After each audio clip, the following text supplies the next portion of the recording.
Nasa katinoan ka. Pero sa ginagawa mo, daig mo pa yung taong may sayad. Huwag kang magbingi-bingihan.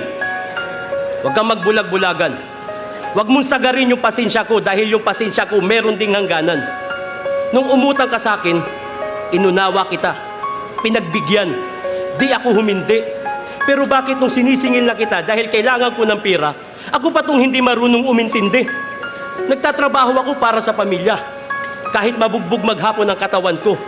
Kumakayod ako ng marangal at hindi ako nagtatrabaho para sa katamaran mo. Ginigising mo ko madaling araw, kahit tulog na ako. Dahil sa pakisama ako naman, bumabangon pa.